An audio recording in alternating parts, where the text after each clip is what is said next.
할렐루야. 오늘 방금 소개해 주신 대로 우리 교회 어르신들이고 큰 형님이시고, 근데 목소리도 짱짱하고 저보다 더 건강이 좋으신 것 같은 헌신을 다짐하는 우리 1, 2남 전도회 큰 박수 부탁드립니다. 늘 강건하시기를 기도하겠습니다. 제가 이번에 신학교 또 강의를 간다고 하니까 어떤 분이 교수님 그러더라고요. 저는 호칭이 목사님입니다. 그렇게 부르시면 안 되고, 아까 그렇게 이게 재밌는 얘기 하면서 들으면서 이제 제가 미국에 있을 때 있었던 일인데, 제가 큰형님들 앞에서 이렇게 설교하려니까 떨려가지고 지금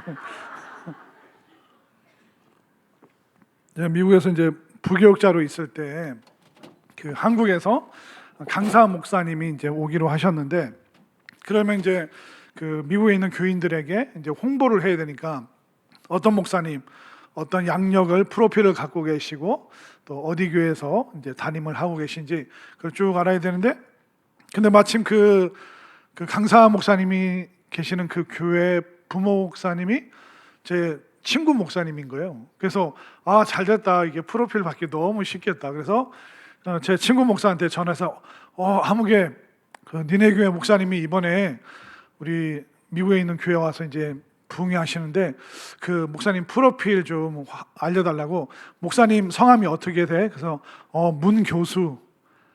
아니, 그 목사님 이름이 어떻게 되냐고. 문교수.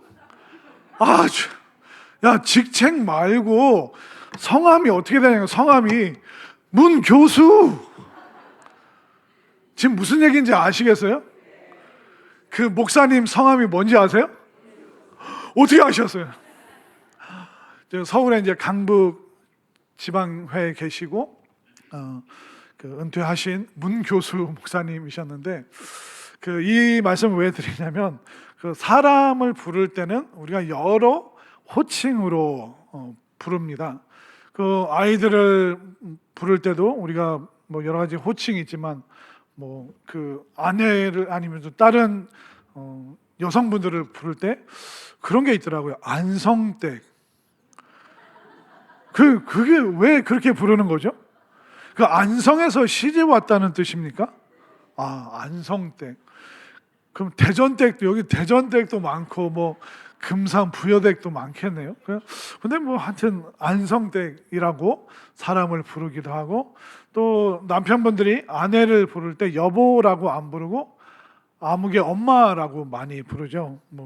누구 철수 엄마 이렇게 부르면서 그 호칭에 따라서 우리가 사람을 어떻게 대하는지 알 수가 있는데, 오후 예배는 유튜브로 안 나가겠죠? 저는 어렸을 때 저희 아버님 성함이 원수인지 알았어요.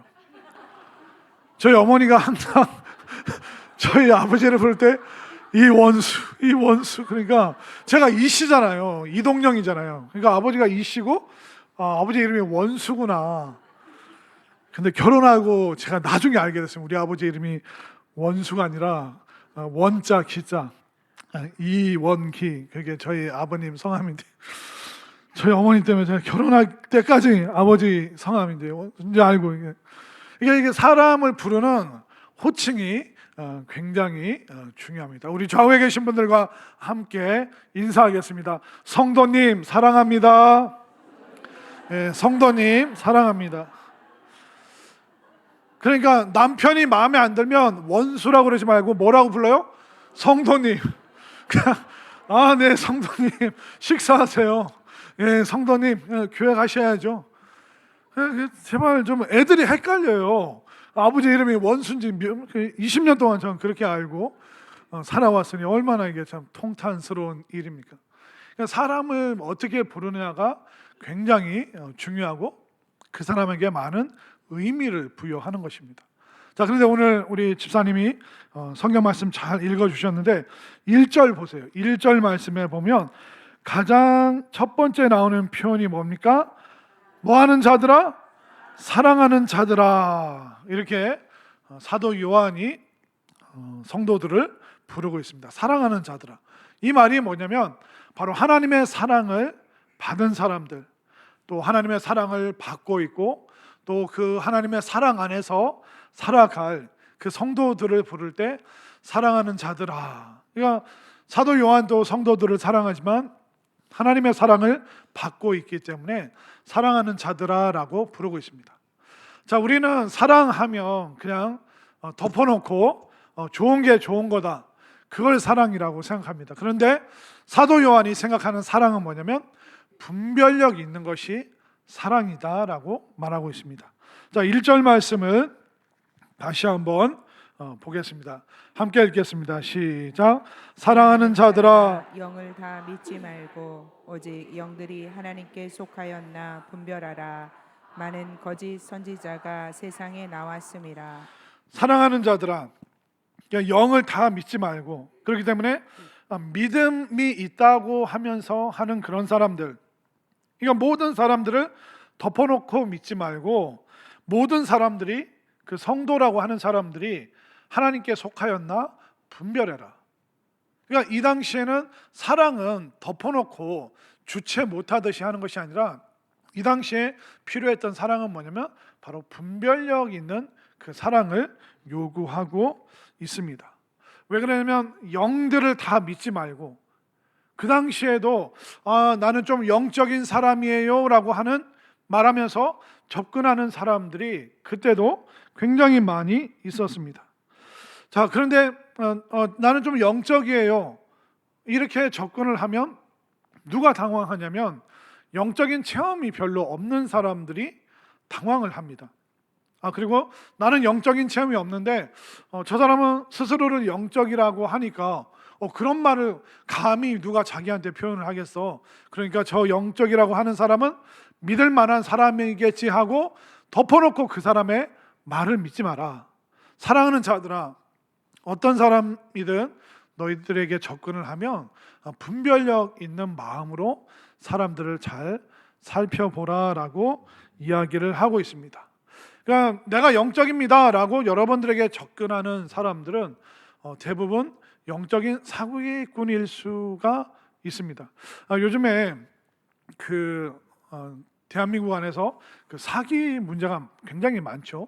그래서 전세 사기, 그리고 보이스 피싱으로 사람들을 탁 낚시하듯이 그 전화로 사기를 쳐서 돈을 빼앗기도 하고, 그런데 그런 식으로 사람을 속일 뿐만 아니라 영적인 세계에서 믿음을 표방을 해서 영적이라고 하면서 접근해서 여러분들을 속일 수도 있는 그런 세상을 우리가 살고 있습니다. 우리 1, 2 남전도의 회원분들도 이 세상 살아오면서 얼마나 많은 사람들을 만나셨습니까? 좋은 사람도 만나고 신뢰할 만한 사람, 또 평생 갈 만한 사람도 있지만 그 말을 믿을 수 없는 사람들, 또 나를 결국 속여먹은 그런 사람들도 많이 있었을 겁니다.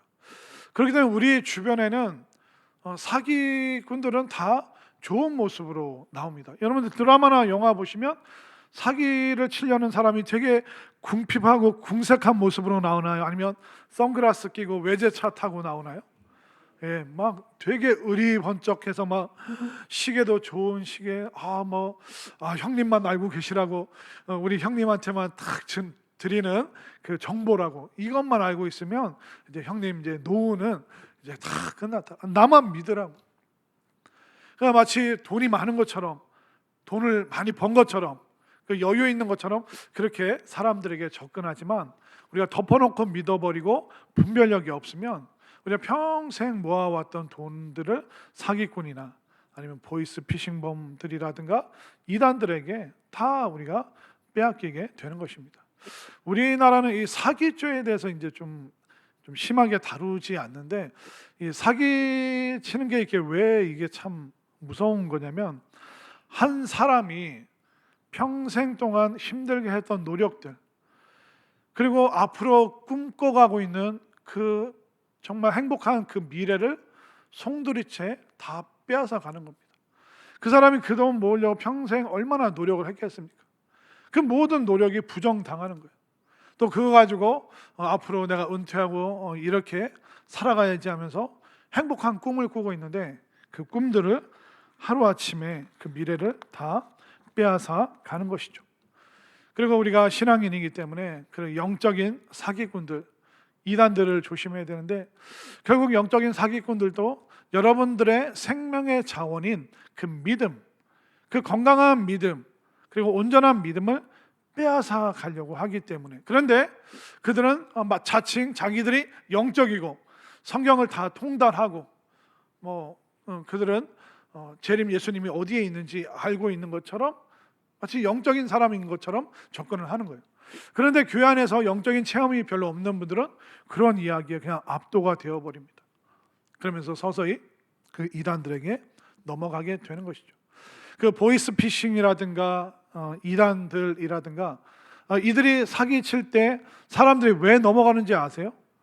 이야기의 맥락에 빠져들게 하는 겁니다. 그래서 보이스피싱도 예전에는 어떻게 했습니까? 아무 계시죠? 지금 아들 내외가 신혼여행 갔죠? 네. 근데 거기서 사고가 났다고. 사고가 나서 핸드폰도 교통사고 나서 핸드폰도 다 잃어버리고 지금 병원에 있는데 병원비를 못 내서 지금 한국에 귀국을 못 한다. 얼마나 필요하냐? 한 1,000만 원 있어야지 해결. 알았다고. 돈 보냈더니 좀 이따 전화가 와요. 엄마, 나 이제 비행기 타고 이제 가려고. 야, 너 사고 났다며? 핸드폰도 다 없어지고 난리 났다며? 무슨 얘기야? 우리 재밌게 놀다가 이제 귀국하려고 이제 비행기 타려고. 뭐에 걸린 거예요? 보이스피싱에 걸린 거죠. 또 요즘에는 어떻게 전화가 오는지 아세요? 아무개 씨 택배 왔습니다. 택배 신긴 거 없는데요? 아니라 은행 어디서 카드 회사에서 택배 전달하라고 지금 나한테 왔다고. 집에 계시죠? 아니 집에 있긴 한데 너 시킨 거 아니 아무개 씨죠? 예. 무슨 은행 쓰시죠? 예. 거기서 그게 왔다니까요. 난 안 시켰는데. 그래요? 그러면 이쪽 농협으로 전화하세요. 제가 문자 보내드릴게요. 하면 농협 전화 온 문자를 누르면 어떻게 될까요? 농협으로 전화가 갈까요? 아니면 보이스피싱범들에게 전화가 갈까요? 보이스피싱범들에게 전화가 가는 겁니다. 그러니까 여러분들이 시키지 않은 카드는 은행에서 안 줘요. 우리가 뭐가 이쁘다고 돈이 많은 것도 아닌데 은행에서 막 그냥 주문도 안 한 카드를 어떻게 주겠습니까? 그러니까 이야기의 맥락에 빠져들게 하는 거예요. 택배 많이 오죠. 그리고 카드 쓰죠. 그 은행도 쓰죠. 아닌데? 그러면 고객님이 직접 취소하셔야 됩니다. 그 농협은행 전화번호 문자로 보내드릴 테니까 그거 누르시면 바로 연결되니까 취소하세요 하면서 카드 회사에서 그런데 고객님 지금 확인해 보니까 고객님 이름으로 통장이 개설돼서 지금 한 1억 정도 다른 사람들이 고객님 통장에 넣는데 이거 해결해야 된다. 그 해결하면 안 하면 어떻게 되냐? 검찰에 불려가고 고소당하고 감옥 가셔야 돼요. 그럼 어떻게 해결? 한 1,000만 원 보내면 이게 해결이 될 것 같은데. 이거 보세요. 지금 다들 그렇게 하면 되겠구나. 지금 벌써 맥락이 다 넘어왔잖아요. 그럴 듯 하잖아요. 이게. 근데 그게 농협은행으로 전화 가는 게 아니라 보이스피싱 그 사무실로 전화가 가버리는 거예요. 이단들도 마찬가지입니다. 요즘 세상이 얼마나 어렵냐. 근데 이 어려운 세상 우리가 구원받아야 되는데 예수님이 미리 재림하셨대. 그게 무슨 소리냐. 근데 미리 재림하셔서 구원받을 사람들을 지금 테스트하고 있다고. 그런 것도 있냐고. 그러면서 이제 막 점점 신앙적인 얘기, 성경 얘기를 계속하니까 또 그 맥락에 빠져들면서 그래 예수님이 도둑처럼 이렇게 임하신다고 했지. 아무도 모를 때 오신다고 그랬지. 그래 진짜 미리 왔나? 그러면서 성경이랑 막 비교를 하면서 이렇게 얘기를 하면 그 맥락에 지금 또 3명이 지금 고개를 끄덕거렸어요. 지금 재림 예수님 어디 와 있는지 알고 지금 3명이. 그러니까 모든 사기꾼들은 맥락에 빠져들게 하는 거예요. 전세 사기도 뭡니까? 이 사람 되게 부동산 부자고 막 아파트도 100채 넘게 갖고 있고 자금 운용하는데 아무 문제 없어요. 그런 식으로 이야기를 합니다. 그러냐고. 그럼 부자냐고. 그러면 이제 돈 다시 받는 거 이렇게 걱정 안 해도 되겠네. 맥락에 빠져들어서 우리는 아무것도 모르고 속아 버리는 겁니다. 그렇기 때문에 사도 요한 시대 때나 우리 때나 앞으로나 똑같은 게 뭐냐면 우리가 사람을 사랑하고 그리고 세상을 사랑하지만 뭐가 있어야 된다고요? 분별력이 있는 것이 참된 사랑이다. 아이들이 뭐 원한다고 계속 사탕만 사주고 아이스크림만 사주고 그거는 사랑하는 게 아니죠. 분별력이 없는 것이죠. 아이를 더 망치게 되는 일이 되어버리고 마는 것이죠. 그렇기 때문에 사랑하는 자들아 분별력을 가져라. 그리고 오랜 시간 또 삶을 신앙의 여정을 걸어오신 우리 1, 2 남전도에도 모두를 사랑하지만 분별력을 꼭 가질 수 있게 되기를 바랍니다. 1절 말씀 다시 한번 보겠습니다. 사랑하는 자들아 영들을, 그러니까 영적이라고 접근하는 사람들을 다 믿지 말고 오직 영들이 하나님께 속하였나 분별하라. 많은 거짓 선지자가, 많은 거짓 사기꾼들이 세상에 나왔습니다 라고 말하고 있습니다. 결국 믿음이라는 것은 단순하지만 믿음이라는 것이 맹목적인 것이 되어서는 안 됩니다. 그 사람 믿을만해. 그 사람 나 어릴 때 봤는데 교회 열심히 다닌다고 그랬는데, 그런데 그 사람이 내가 못 본 몇십 년 동안 그 사람에게 어떤 일이 있었는지, 이단으로 넘어갔는지 우리가 알 방법이 없는 거예요. 그렇기 때문에 그 사람이 진짜 하나님께 속해 있는가, 믿고 한번 투자하라고 하는 이 사람이 진짜 괜찮은 사람인가, 우리가 분별할 수 있는 분별력을 갖고 있어야지 우리는 하나님의 사랑을 받고 그 사랑 안에서 온전히 살아갈 수 있는 것입니다. 믿음은 단순합니다.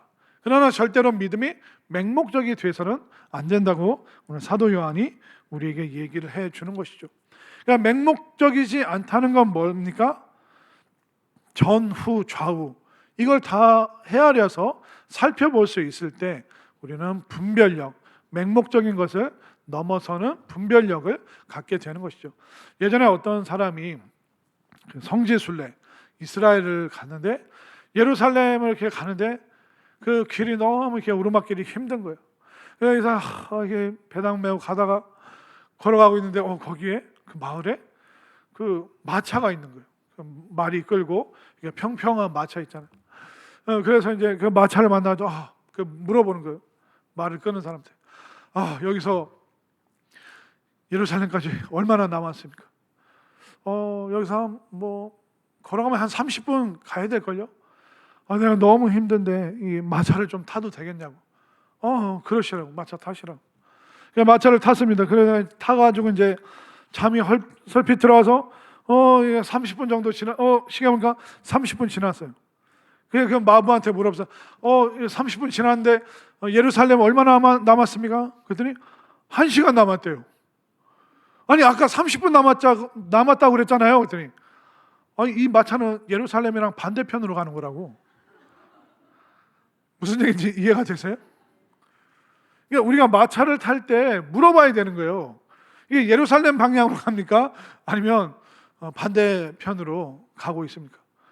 근데 대전 복합터미널 가서 서울 갈 때 물어봐야 되잖아요. 뭐라고 물어봐야 돼요? 이거 서울 갑니까? 안 물어보고 그냥 덮어놓고 타세요? 그 서울 안 가고 부산 가거나 울산 가면 어떻게 하실 겁니까? 우리가 항상 확인을 해야 되는 거예요. 과연 이 사람이 진짜 믿음 가운데 있는가?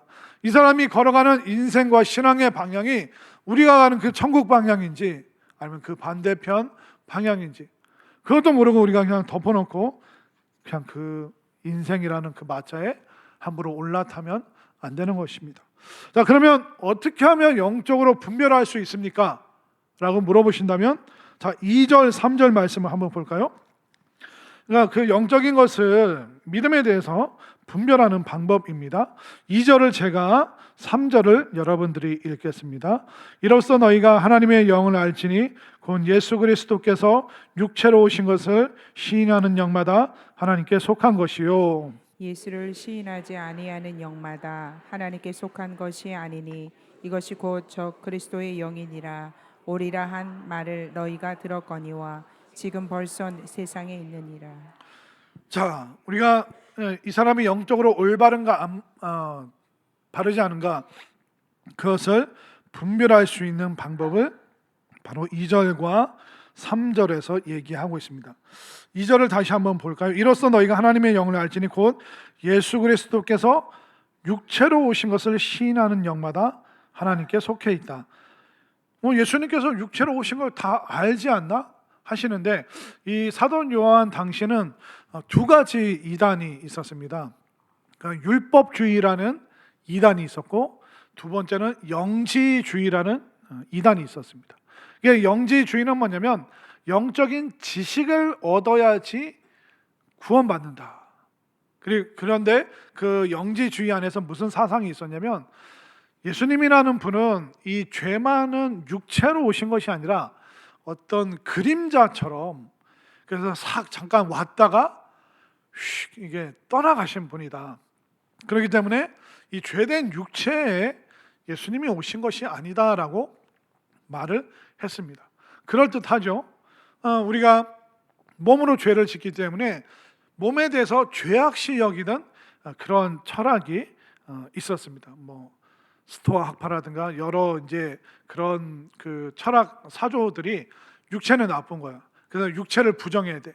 육체를 고행을 시키고 안 먹고 몸을 때리고, 이제 그런 것들도 이제 유럽의 그런 철학의 문화 중에 하나가 있었습니다.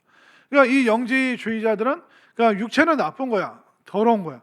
그러나 하나님께서 손으로 직접 사람의 몸을 만드셨습니다. 그리고 이 몸 그대로, 우리는 이 모습 이대로 천국에서 하나님을 보게 될 것입니다. 근데 천국에서는 좀 살이 빠지고 좀 쌍꺼풀도 생기고 이제 피부도 더 하얘지고, 그러니까 예수님처럼 천사처럼 우리가 그렇게 변모하지만, 우리가 이 감정, 이 몸, 그러나 변화된 감정과 변화된 몸으로 예수님과 함께 천국에서 사는 것이죠. 그렇기 때문에 이 몸이라는 것은 없어지고 죄악시 여기는 것이 아니라 바로 예수님께서 몸으로 우리의 죄를 담당하시는 희생 제물이 되셔야 되기 때문에 진짜 육체가 있으셔야 되는 거예요. 근데 예수님께서 육체로 오셔서 우리의 죄를 사해 주셨다. 이거를 부정을 하는 거예요. 그냥 철학적으로, 논리적으로 알게 되면, 깨달으면 영적인 지식이 채워져서 우리가 구원받는다. 이것은 예수님의 성육신 사건, 십자가와 부활을 완전히 부정하는 거기 때문에 그 당시 굉장히 설명하기 어려운 맥락으로 사람들에게 접근했기 때문에, 또 사람들이 쉽게 넘어간 이단 중에 하나였기 때문에 그 영지주의자들은 예수님을 육체로 오시지 않았다라고 부인하기 때문에 거기서 포인트를 잡고 그 사람들과 조심해야 되고, 그런 사람들을 분별해라라고 말을 하는 것입니다. 또 3절을 보십시오. 예수를 시인하지 아니하는 영마다 하나님께 속한 것이 아니니. 결국 2절과 3절에 예수님이 누구신가? 그러니까 영적인 분별력의 기준이 누굽니까? 바로 예수님이시라는 거예요. 우리가 다른 걸로 분별하는 게 아닙니다. 이단들도 결국 뭡니까? 교주가 나는 예수님이다라고 말을 자꾸 하는 겁니다. 천주교에서 오신 분 계신가요? 예수님보다 누구에게 더 기도를 합니까? 마리아에게 더 기도를 합니다. 그렇게 되는 모든 이단 사상이라든가 유사 종교라든가 결국 예수님을 누구로 여기는가? 예수님을 열등한, 마리아보다 열등한 존재로 여기는가? 자신을 재림 예수라고 주장을 하는가? 다 이단성이 있고 사이비인 것이죠. 오직 우리 구원자는 예수님밖에 안 계시고, 예수님께서 십자가에 못 박혀 죽으심으로 우리의 죄 사함 받고, 예수님이 부활 승천하심으로 먼저 천국의 승리를 맛보시고, 또 우리가 그 후에 또 천국에 입성하여 주님과 함께 왕노릇한다. 그런데 모든 다른 종교들은, 또 사이비 이단들은 예수님에 대해서 왜곡시키고 축소시키고 아예 배제를 해서 교주를 딱 등극을 시켜버리게 되는 겁니다. 그런데 그 이단들은 그런 맥락으로 계속 이끌어가 버리기 때문에 거기에 계속 발들이게 되면 결국 그 이야기에 넘어가 버리게 되는 것입니다. 그렇기 때문에 사도 요한은 뭐라고 얘기합니까? 사랑하는 자들아 분별력을 가져라. 근데 그 영적인 분별력은 바로 우리가 예수님을 바로 바라보고 예수님을 바로 알 때 우리는 이 모든 것을 알 수 있고, 우리가 악한 사람, 좋지 않은 사람 우리가 거절할 수 있고, 영적인 사기꾼들에게 우리의 믿음을 빼앗기지 않는 그 유일한 방법은 바로 분별하는 것이다라고 말하고 있는 것입니다. 이단들에 대해서 조금 더 설명을 드리면, 왜 이단들이 이렇게 쉽게 활동을 할 수 있냐면, 이단들이 내세우는 게 뭐냐면, 지금은 위기의 때다, 지금은 종말의 때다, 예수님 재림 얼마 안 남았다. 그럼 사람이 그 위기라는 말을 들으면요, 평소에 안 하던 행동을 하게 됩니다. 예수님이 재림하시게 몇 년 안 남았어? 그리고 세상을 보니까 막 전쟁과 기근과 지진이 나니까 진짜네, 성경대로 위기의 때다. 그럼 어떻게 해야 되지? 걱정하지 말라고. 우리에게 이쪽에 구원받는 교리가 있고, 이 구원받는 교리를 우리가 가르쳐 주신 선생님이 계신데, 그 선생님 한번 만나보겠냐고. 그 선생님의 이름이 무슨 만이에요? 많이 이만희, SS, JMS, 정명서, 그런 식으로 얘기해요. 그러니까 위기다. 우리가 살아가는 시대는 위기다. 그러니까 이 위험한 시기에 우리가 구함을 받아야 된다. 어떻게 구함을 받냐? 그 구함받는 교리와 비밀을 우리만 알고 있다. 근데 이 교리와 비밀을 알려준 선생님이 계신데, 그 선생님을 만나겠네요.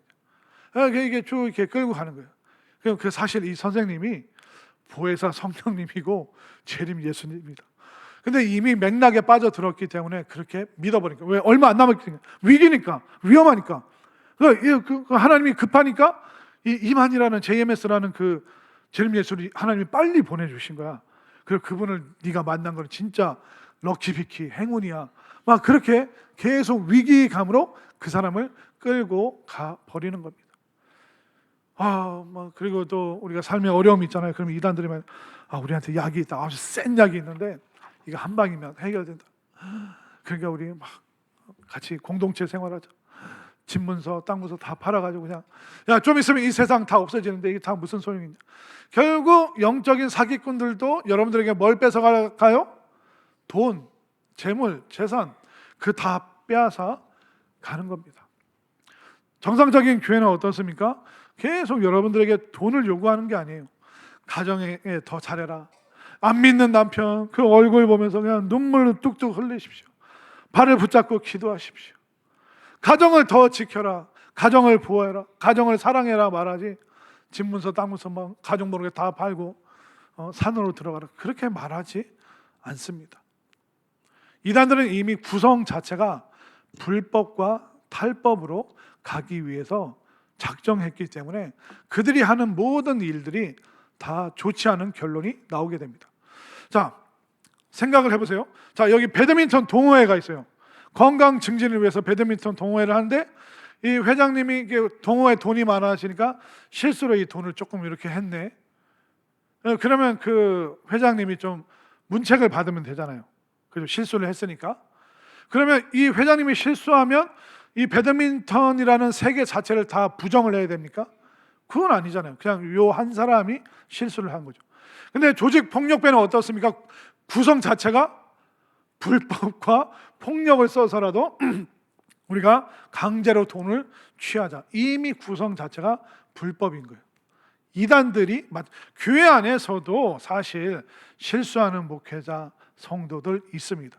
그러니까 그들이 실수했다고 해서 교회 공동체 전체를 우리가 부정할 수 없는 것이죠. 그런데 이단은 이미 영적으로 속여 먹자. 그리고 이단들이 원하는 것은 사람들의 돈, 재산밖에, 결론은 그걸로 끌고 가는 거예요. 그러니까 영적인 보이스피싱과 똑같은 거죠.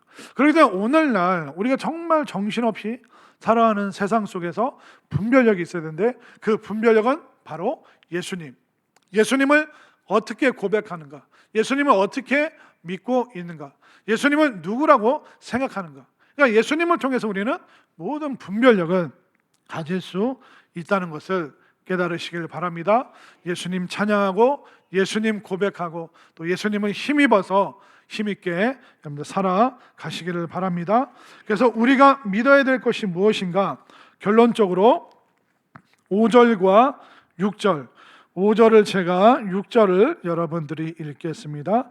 그들은 세상에 속한 거로 세상에 속한 말을 하며 세상이 그들의 말을 듣느니라. 우리는 하나님께 속하였으니 하나님을 아는 자는 우리의 말을 듣고 하나님께 속하지 아니한 자는 우리의 말을 듣지 아니하나니 진리의 영과 미혹의 영을 이로써 아느니라. 결국 우리가 예수님을 고백하고 예수님에 대해서 알아가면 결국 하나님께 속한 사람이 된다. 우리는 세상에 속하지 않고 하나님에 속하기 때문에 세상에 대해서, 욕망에 대해서, 이단에 대해서, 좋지 않은 거에 대해서 우리가 분별할 수 있는 힘이 바로 하나님 안에, 그리고 하나님께서 우리에게 주시는 그 건강한 말씀을 통해서 우리는 힘있게 살아갈 수 있다라고 말하고 있습니다. 6절을 다시 한번 보실까요? 우리는 하나님께 속하였으니 하나님을 아는 자는 우리의 말을 듣고 하나님께 속하지 아니한 자는 우리의 말을 듣지 않는다. 그러니까 정상적인 신앙과 예수님의 그 복음의 메시지를 듣는 사람들, 그들은 바로 하나님 안에 존재하고 있고 또 하나님 안에서 말씀을 듣기 때문에 세상의 뉴스, 세상의 이야기, 그것을 분별할 수 있는 능력이 생기게 되는 것이죠. 우리가 그러면 하나님의 말씀 안에 있으면 어떻게 될까요? 우리는 고백하게 되는 겁니다. 예수님이 나의 주인이십니다. 예수님께서 나의 사랑이십니다. 예수님께서 나의 전부이십니다. 하나님 말씀 안에 있으면 우리가 예수님에 대해서 올바른 고백을 하게 되죠. 그럼 예수님께서는 어디에 교회를 세우실까요? 그 고백 공동체, 고백하는 그 성도들 위에 바로 교회를 세우시는 겁니다. 예수님께서는 오병이어 기적으로 많이 모인 무리들에게 교회를 세운다 말씀하시지 않았습니다.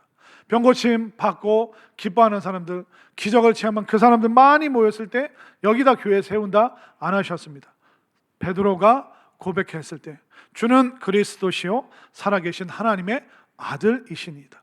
예수님께서 육체로 우리에게 오시고 하나님께 속한 자이심을 고백한 그 고백 위에 예수님은 교회를 세우겠다 말씀하셨습니다. 그렇기 때문에 우리 1, 2 남전도회 뿐만 아니라 우리 모든 성도님들 한 사람 한 사람 하나님의 사랑 안에서 분별력을 가지되 그 분별력은 예수님을 향한 그 고백을 통하여 분별력이 나오고 또 하나님 안에서 말씀을 듣는 중에 우리는 세상에 대해서 또 좋지 않은 것에 대해서 우리가 구별할 수 있고 하나님 말씀 안에서 새로운 고백, 정말 주님을 향한 더 뜨겁고 놀라운 고백하는 여러분들의 인생 위에 우리 주님께서 축복을 베풀어 주시고 또 우리 한 사람 한 사람 또 우리 전부를 통하여 우리 교회가 더욱더 힘있게 세워져가는 그 축복이 우리 1, 2 남전도회를 통하여 또 우리 모두를 통하여 우리 교회 위에 충만하게 베풀어질 수 있게 되기를 간절히 소망합니다.